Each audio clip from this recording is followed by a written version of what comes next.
Cyber सचेतन आज कटक जिला आठगड़ गोरुड़ीझाटिया थाना एक साइबर सचेतनता कार्यक्रम अनुष्ठित हो जाए। कार्यक्रम में आठगड़ विधायक रणेन्द्र प्रताप स्वाई, कटक ग्रामांचल एसपी विनीत अग्रवाल समेत 2 एडिशनल एसपी 4 जन डीएसपी उपस्थित थे।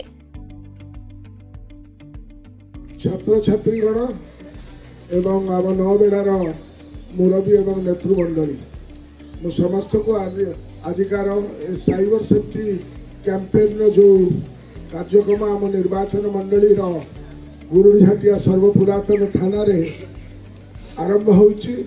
सेथिपाई पुलिस प्रशासन को बहुत बहुत बहुत बहुत बधाई जनाऊछि।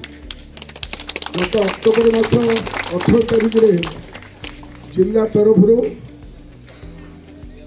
शहीद भवन ठारे आमर मीटिंग होता आम करेक्ट 18 तारिख दिन होता सारा जिले रे विभिन्न महकुमा रे एक कार्यक्रम चालू रही तन्मध्य आम अंचल कार्यक्रम चली दरकार कारण मोबाइल शिकार कौ माने बेसी होउछन्ति शिक्षित लोक माने।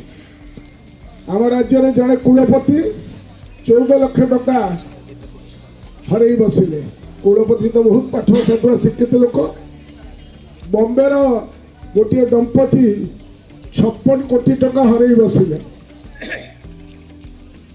गरीब लोक जो माने 2000 टका मंच रे विधायक एसपी को संबर्धना करा जायतिला। साइबर ठकों ठारू किभली सचेतन रहिबे एक नाच माध्यम रे वार्ता देथिले। ए सचेतन कार्यक्रम में अंचल बहु बुद्धिजीवी समेत स्कूल कॉलेज छात्र छात्री जोग देथिले।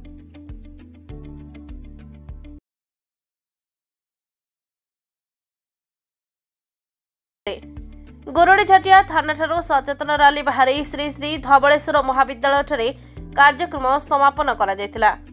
आठगड़रू नृसिंह राउत रिपोर्ट हर्षिका मीडिया।